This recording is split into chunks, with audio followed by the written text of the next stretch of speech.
हिमाचल मंत्रिमंडल की आज अहम बैठक होनी है।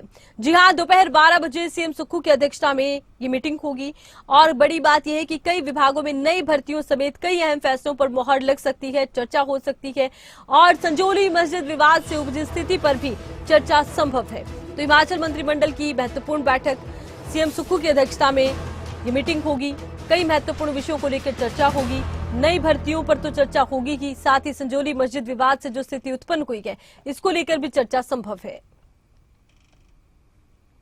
और ज्यादा जानकारी के लिए खबरें अभी तक के शिमला ब्यूरो प्रदीप ठाकुर इस वक्त हमारे साथ जुड़े गए। प्रदीप, आज की कैबिनेट बैठक को लेकर माना जाता है कि कई मुद्दों पर खास तौर से चर्चा होगी। कौन कौन से महत्वपूर्ण विषय रहेंगे जिन पर नजर रहेगी प्रदीप? बिल्कुल, देखिए आज महत्वपूर्ण मंत्रिमंडल की तरह से संजौली विवाद उपजा है, उसके बाद ये पहली कैबिनेट बैठक हो रही है। हालांकि अगर पूर्व की बात की जाए तो जब भी मानसून सत्र होता है या विधानसभा सत्र होता है तो उस दौरान भी जो कैबिनेट बैठकें हुआ करती है, लेकिन इस बार ऐसा नहीं हुआ है। तो सत्र के बाद की ये पहली बैठक है और इसमें एक तो ये जानकारी है कि संजौली मस्जिद विवाद के बाद जो स्थिति उत्पन्न हुई है और क्या इस वक्त वहां पर स्थिति बनी हुई है, क्या आगे किया जा सकता है। जैसे स्टेट वेंडर पॉलिसी को लेकर एक कमेटी बनाने का फैसला भी सर्वदलीय बैठक में लिया गया था, तो कैबिनेट में भी इसको लेकर चर्चा हो सकती है, क्योंकि स्पीकर के हवाले किया जा रहा है पूरा मैटर कि वो एक कमेटी बनाएंगे सत्ता पक्ष और विपक्ष के विधायकों की, और फिर वो आगे ये तय करेगी कि स्ट्रीट वेंडर पॉलिसी कैसे बनाई जानी चाहिए ताकि जो बाहर से अनधिकृत तौर पर लोग आ रहे हैं उनका रजिस्ट्रेशन, उनकी वेरिफिकेशन हो। ये सारा काम जो है स्ट्रीट वेंडर पॉलिसी के तहत होना है। तो ये एक एजेंडा इसमें आज जा सकता है और इसके साथ साथ जो होम स्टे पॉलिसी है उसका एजेंडा भी जा सकता है। लंबे समय से इसको कैबिनेट में ले जाने को लेकर चर्चा चल रही है।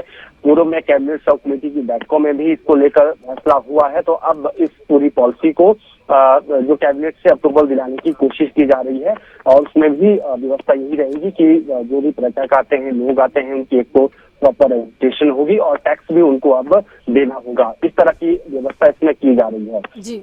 इसके साथ साथ कुछ भर्तियां जो है वो पेंडिंग चल रही है। उन भर्तियों के रिजल्ट जो है कुछ के पहले निकाले गए थे और कुछ के अभी निकाले जाने हैं, क्योंकि जब राज्य चयन आयोग जो पहले अधीनस्थ सेवाएं चयन बोर्ड के तौर पर जाना जाता था हमीरपुर में, उसको भंग किया गया था। उसके बाद नया राज्य चयन आयोग बनाया गया है, तो उसके जरिए कुछ भर्तियां पेंडिंग चल रही है, उनको उनके रिजल्ट निकालने का मैटर भी आज जा सकता है। इसके साथ साथ शिक्षा विभाग में भी कुछ भर्तियां की जानी है। डॉक्टर्स के पद जो है वो आउटसोर्स पर भरने का फैसला लिया जा सकता है, इस तरह की भी जानकारी है। तो उम्मीद है प्रदेश के युवाओं को कि आज भर्तियां जो है नए पद सृजित कर सकती है राज्य सरकार, ताकि उनके लिए रोजगार के द्वार खुल सके। और बाकी देखना ये होगा कि जब ये कैबिनेट बैठक खत्म होगी तो उसमें कौन कौन से बड़े निर्णय लिए जाते हैं। जी अच्छा, देखिए प्रदीप, हरियाणा में विधानसभा चुनाव है और ये आपको भी याद होगा कि सुक्खू सरकार को लेकर हरियाणा में भी स्टेज से जिक्र किया गया कि जो वादे कर कर आए गए उन्हें पूरा नहीं किया गया। ऐसे में क्या कैबिनेट में घोषणा पत्र के उन वादों का भी जिक्र हो सकता है, क्योंकि उदाहरण बन रहा कि अन्य विधानसभा चुनाव में भी सुक्खू सरकार की नीति, सुक्खू सरकार के वादे? बिल्कुल, देखिए जिस तरह से ये चुनाव हो रहा है, चाहे हरियाणा की बात करें, उसके साथ साथ जम्मू कश्मीर में भी विधानसभा चुनाव है, तो हिमाचल में जो कांग्रेस ने गारंटियां दी थी उसको विपक्ष मुद्दा बना रहा है। बीजेपी खासतौर पर उसमें मुद्दा बना रही है कि आपने जिस राज्य में गारंटियां दी है उनको सही तरीके से पूरा नहीं किया है और आर्थिक स्थिति भी प्रदेश की खराब कर डाली है। इस तरह के आरोप उनकी तरफ से जोर लगाए जा रहे हैं। लेकिन जब भी कैबिनेट बैठकें होती हैं, क्योंकि हिमाचल में रूटीन में इस वक्त जो है काम चल रहा है, जिस तरह से हरियाणा में चुनाव है, तो उसको देखते हुए हम कह सकते हैं कि जो रोजगार का एक मसला रहता है और सरकार जो कांग्रेस है, कांग्रेस ने भी ये वायदा किया था कि 1 लाख रोजगार हम सरकारी क्षेत्र में देंगे। तो उसी से जुड़े कुछ फैसले आज हो सकते हैं। एक मैसेज देने की कोशिश कि हम नए पद सृजित कर रहे हैं, सरकारी नौकरियां हम दे रहे हैं और उसके साथ साथ बाकी सेक्टर में भी नौकरियां दे रहे हैं। हालांकि जो बड़ी गारंटियां अभी कांग्रेस पार्टी की रही हैं, 1500 बेशक दिया जा चुका है, लेकिन अभी हर एक महिला को, यानी प्रदेश की जो प्रत्येक महिला है, इसको मिलना बाकी है, क्योंकि अभी इसमें क्राइटेरिया रखा गया है आय का, और यही मुद्दा चुनाव में भी बन रहा है। पेंशन भी चुनाव में एक मुद्दा यहाँ पर जरूर बन रही है और रोजगार भी एक मुद्दा बन रहा है।